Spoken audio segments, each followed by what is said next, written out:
vamos a meter en el mundo también de la comunicación digital. Un mundo donde es muy apasionante, donde este palo se lo dejo a mi compañera Guada, que ella lo maneja re bien, a Guadalupe, porque realmente nos gustaría saber mucho cómo se hace, porque hoy por hoy, cuando tenés un emprendimiento, entre otras cosas, ¿no? Si no tenés alguien que te lo refuerce en forma digital y si no sabes hacerlo, es como que debes perder muchos clientes o por lo menos debes perder el crecimiento. Así que estamos en comunicación con Carolina Trossman, que es creadora de India Comunicación, agencia dedicada a las redes sociales, tanto en generación como difusión de contenidos, porque ayer fue el día del del Community Manager, me voy con mi saliva. Bueno, así que queremos saber todo. Caro, buen día. Buen día, ¿cómo estás, Damiana? ¿Cómo están todos ahí en la mesa? Muy bien. Muy bien. Bueno, me alegro. Bueno, contanos un poco, yo te digo, le doy la posta un poco a mi compañera Guada, porque ella es también... Soy más tecnológica, digamos. Ella es más tecnológica que yo. Así Viste que siempre en un grupo siempre hay alguien que es más de la tecnología. Yo los quiero llevar para ese campo a todos. Te puede decir también Darío acá, que yo digo, pero vos tenés que subir. Sí, me estás cebando y aparte estoy ahí, ahora voy a pedir más. Tirando ideas. Sí, no, es una genia Guada. Así que me parece que acá van a hablar dos potencias. Vos, Caro, y Guadalupe. Escúchame, Caro, porque yo pensaba, ¿no? Que hay como dos patas importantes. Por un lado, lo que la gente necesita y medio que la pandemia obligó a muchos a volcarse para el lado de lo tecnológico y algunos que venían metiéndole mano terminaron descubriendo un mundo muy lindo, interesante para interactuar y para vender sus cosas, y otros tuvieron que ponerse las pilas de golpe y bueno, no es tampoco tan fácil, sobre todo para los que no cazan una.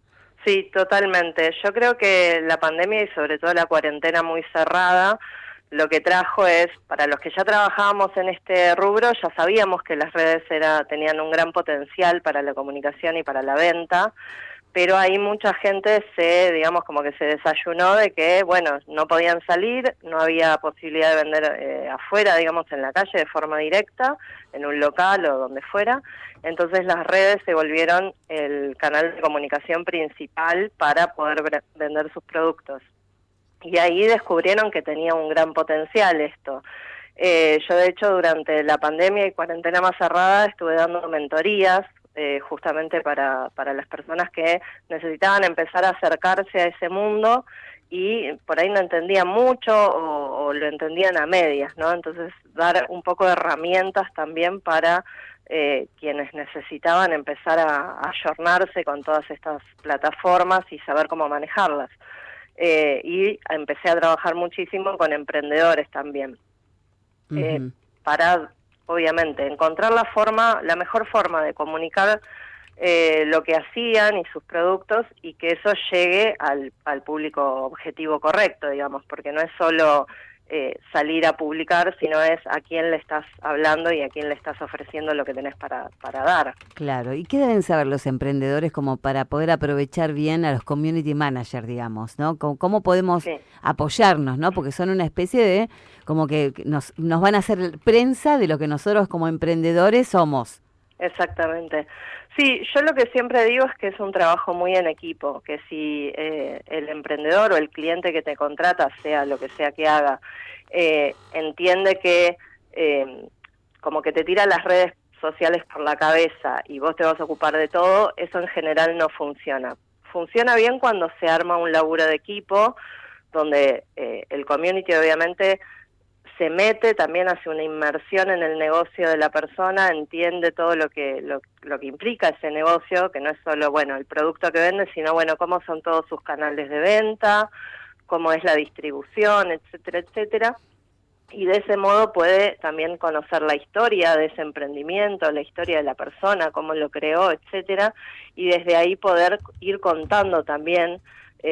¿No? En publicidad se dice que hay un concepto que es el storytelling, que es como ir contando un cuentito de las cosas que uno va haciendo. Entonces no es solo te muestro los productos para vender, sino que te tengo que ir contando una historia para ir construyendo sobre todo en las redes sociales, una comunidad, porque nosotros lo que tenemos que entender es que del otro lado hay personas, que esos likes o esos me gusta, claro, son personas que están del otro lado interactuando con nosotros y que es muy importante entenderlas, conocerlas, para poder también tomar información de ellos y qué les gusta o qué quieren, para también en función de eso ofrecerles. Claro, es una manera de seducir, de conquistar. Yo creo que hoy por hoy lo que era en su momento una acción de publicar nada más, me parece que ha generado que los community tengan toda una parte mucho que no se reconocía antes y que hoy sí son guionistas, son editores. Sí.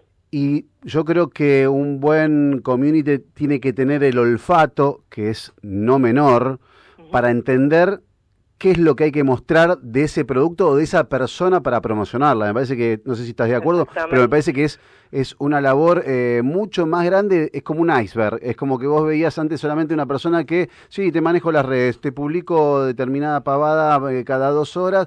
Me parece que hay un mundo debajo de eso. ¿Y cuánto hay de olfato en ese laburo?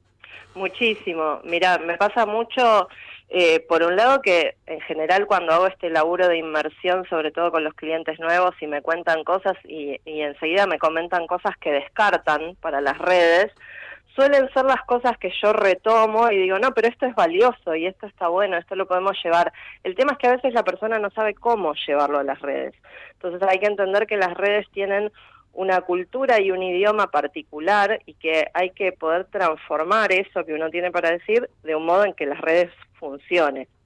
Pero en general son cosas muy valiosas que la gente por ahí descarta y que suelen funcionar muy bien, que la gente las suele recibir, digamos, suelen tener mucha llegada después con el público. Entonces, ese es como el olfato de lo que vos decís, de entender también el mundo de las redes como un mundo particular y que tiene sus propias reglas, y entonces ver cómo llevar las cosas que uno tiene para decir en el formato en que ahí funcionen, que por ahí no es el mismo formato en cualquier otro lado.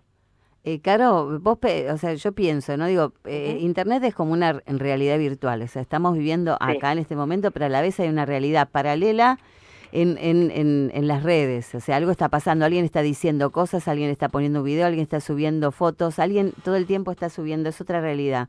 El lenguaje que se tiene que utilizar para vender es distinto al lenguaje, qué sé yo, oral, el de comunicacional, el de un afiche. Viste que cuando, qué sé yo, la gente que estudia publicidad habla mucho de la semiótica, que tiene que ver con simbologías, colores. ¿Es similar a lo que se usa en las redes? Es particular, o sea, lo que pasa en las redes es distinto a todo, porque, por lo que te decía antes, es como que hay una cultura particular dentro de las redes. Entonces, no sé, funcionan cosas que por ahí no funcionan en otro medio. Por poner el ejemplo de un afiche, vos me decís, y me pasa mucho con los artistas, yo laburo mucho con músicos y artistas, y en general el artista suele publicar muchos flyers porque tiene fechas, ¿no?, para promocionar. Claro. Entonces pone la foto con la fecha, con un flyer típico. Y eso en las redes en general no funciona mucho. Ah, mira vos, qué interesante. Porque, ¿qué pondrías? Ponele, claro, ¿cómo haces para vender un dato justo que le da seguir? ¿Pero qué pones? ¿Una parte del show? ¿Qué es mejor? O un video de ese mismo artista invitando, diciendo lo mismo que dice el flyer, pero mirando a la cámara y invitando a la gente a que vaya a ese show. Es mucho más, exacto. Es mucho más, tiene mucho más peso en las redes. Una persona hablando a cámara, o sea, el contacto humano de alguien mirándome a los ojos y hablándome a cámara, que un flyer que veo 400 por día, porque como ustedes saben, porque son usuarios de redes, sufrimos un bombardeo constante de información en las redes. ¿Cuántas cosas ven durante el día en redes sociales? Sí, millones. Entonces, en ese bombardeo, esas cosas pasan desapercibidas. Uno escrolea, sube y va bajando y bajando y bajando y va mirando millones de cosas y se detienen las cosas que le llaman la atención. Entonces, únicamente ese es el objetivo, ver cómo hago para llamarle la atención a la gente en los primeros 3 segundos, porque además la gente que hace investigación como Facebook e Instagram te dicen que hoy por ahí la gente solo se presta atención a los primeros 3 segundos de las cosas. Eso, y te iba a preguntar, con respecto, porque para investigar en esto de la presentación de él hablando a cámara, el músico promocionando su show, ¿cuánto tiene que durar? ¿Tiene que ser escueto el discurso o se puede si es simpático explayarse un poco más o tiene que ir al punto y decir, che, para que no lo escroleen? Si es una promoción de algo puntual, como decíamos, por ejemplo, una fecha, tiene que ser lo más breve posible. Ahora, puede haber otro tipo de contenidos, digamos, vos no deberías tampoco solo casarte con un estilo de contenido y hacer siempre lo mismo. Vos tenés que ir como mechando y mezclando distintos estilos de contenido.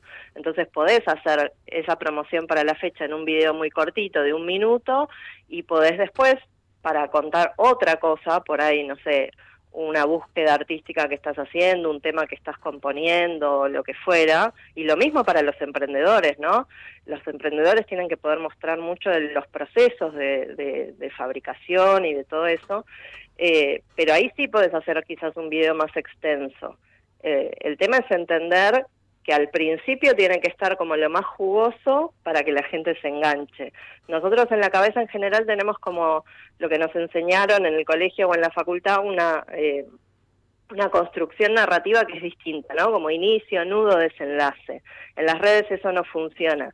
El desenlace tiene que estar al principio. Tengo que dar la información más interesante al principio para que la gente se enganche y vea el resto del video, si no, no lo van a mirar. Tiene que ver con las películas también eso, porque hoy por hoy las películas son distintas a como eran antes y ya van al punto para conquistarte en los primeros 5 minutos. Vos fíjate que cualquier película ya arranca con algo al mentón para que vos no te vayas. Bueno, La Casa de Papel, bueno, ¿no? Que vos decís, esas primeras escenas que son las que te cautivan. Y sí. Sí, pasa mucho con los trailers. A mí me ha pasado con los trailers de la película que lo ves y después ves la película y decís, pero al final ya vi todo en el tráiler. Claro. Porque ya me la vendieron en el tráiler. Bueno, es un arte hacer un tráiler, ¿eh? Sí, totalmente. Claro. Hay gente que se dedica a eso. Pero digo, es un poco eso, es como hay un déficit de atención por todo este bombardeo de información que tenemos a partir de que Internet se hizo tan popular, digamos. Todos estamos sufriendo un déficit de atención porque tenemos un bombardeo constante de mucha información, de muchas cosas. Entonces siempre el desafío es, bueno, cómo llamarle la atención a la gente para que se enganche con lo que yo tengo para mostrar y para que le preste unos minutos de tiempo de atención a eso. Caro, te quería consultar sobre algo, a ver si compartimos visión, que tiene que ver con esta idea de que cuando una persona, y lo digo porque quizás alguien esté escuchando y dice, mira, ya no, muchos van a un community manager porque dicen, está todo bien, pero mi negocio creció y yo ya no puedo hacerme cargo de esto. Y es como una especie de llevar a tu niñito a una guardería, ¿no? Entonces es como que vos estás entregando algo que es muy preciado, que a veces también es importante que los que van a contratar a un community manager tengan en cuenta que es muy importante la comunicación, pero también la confianza en el criterio y en el ojo del otro, ¿no? Total. Sí, obviamente el community tiene que pasar a ser como, por eso hablaba mucho de esto del laburo en equipo, ¿no? Tiene que pasar a ser parte integrante, digamos, aunque sea una persona externa, porque yo obviamente no laburo dentro de los emprendimientos para los que trabajo, soy externa, pero sí tengo que poder meterme de algún modo en ese equipo de laburo y entender ese negocio como si fuera mío. Por eso digo, no es solo qué es lo que se va a publicar, yo tengo que poder saber todo, porque después van a venir consultas por medio de las redes, entonces yo tengo que poder saber qué responder también a todo eso. Entonces tengo que poder entender todo el negocio de esa persona o cómo funciona su proyecto para poder hacer una buena comunicación, una comunicación asertiva, porque si no solamente estamos tirando publicaciones por tirar, y la idea no es esa, la idea es poder hacer una comunicación que realmente sea honesta en mi forma de ver, que no estemos vendiendo humo también por otro lado, pero al mismo tiempo que sea asertiva y que le llegue a la gente de la mejor manera. Claro. Bueno, creo que es un trabajo arduo y me parece muy interesante. Me parece muy interesante meterse en la piel de otra persona y supongo que ustedes tienen que contestar también, porque digamos que manejan el negocio ustedes. Si hay una consulta, si eso no lo responde el emprendedor, ¿no es cierto? ¿O depende de cada caso. Hay emprendedores que prefieren responder ellos para mantener como su misma línea. Igual nosotros, un poco la tarea del community es como mimetizarse, ¿no? Tratar de entender el tono que esa persona maneja, la forma de escribir y tratar de replicarla lo más posible. Pero bueno, hay gente que prefiere la parte de mensajería y que es como atención al cliente más directa, prefiere seguir haciéndola a ellos, y hay gente que, como decía Wada, porque ya su emprendimiento creció mucho, ya no lo puede hacer por un tema de dedicación de tiempo, Claro. y entonces nosotros nos ocupamos de la parte de mensajería también. Claro, que pasa cuando se crece, se te escapa de las manos y no puedes Sí. responder a todo, y está bueno. Sí, y no podés estar en todos los lugares al mismo tiempo, y como yo siempre digo, cada emprendedor o cada artista tiene que poder dedicarse también al núcleo de lo que es su actividad. redes lleva, exacto. Y a veces las redes llevan muchísimo tiempo, entonces bueno, le resta tiempo a estar en otras cosas que por ahí son más fundamentales para ello. Claro, o sea que es un laburo en equipo lo que ustedes hacen como community manager, ¿no?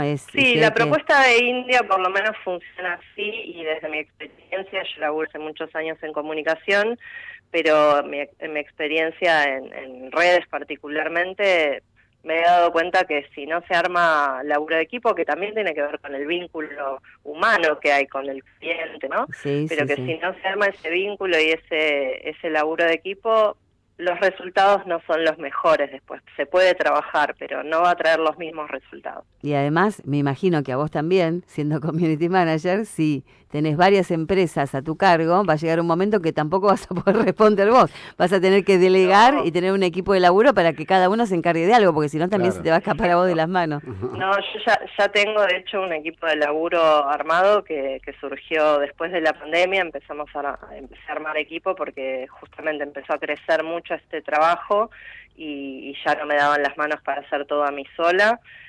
Tengo un equipo con ahora 2 communities más, y además tengo gente que hace diseño, edición de video, ¿no? Distintas tareas para distintas áreas. Claro, y bueno, es el trabajo del futuro, me parece ya, esto es algo que va a seguir creciendo y evolucionando, no sabemos cómo, pero supongo que ahí Sí. va a haber cada vez más avance tecnológico y que nos vamos a tener que adecuar, y bueno, y ustedes y nosotros, ¿no? Los más... Y además es un poco eso, las redes sobre todo son mutación constante, ¿viste? Están cambiando todo el tiempo, entonces yo creo que el que sobrevive es el que se adapta. Sí, como todo en la vida, ¿viste? Es así.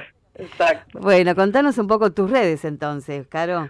Bueno, nos encuentran en todas las redes como India Comunicación, en Facebook, Instagram, en Twitter estamos como India Comunica, y también hay un canal de YouTube que es India Comunicación, con algunos videos hablando sobre estos temas. Y bueno, ahí además del laburo de community, para el cual por supuesto nos pueden contratar, también yo brindo cursos, talleres, asesorías para los emprendedores y para quienes quieran aprender un poco a manejar de mejor manera sus redes sociales y a profesionalizar un poco el laburo que por ahí vienen haciendo. Perfecto. Bueno, te agradecemos muchísimo, Caro. Te mandamos un beso grande. A ustedes. Muchas gracias a ustedes. Gracias. Hablamos con Carolina Trosma, creadora de India Communication o Comunicación, agencia dedicada a las redes sociales.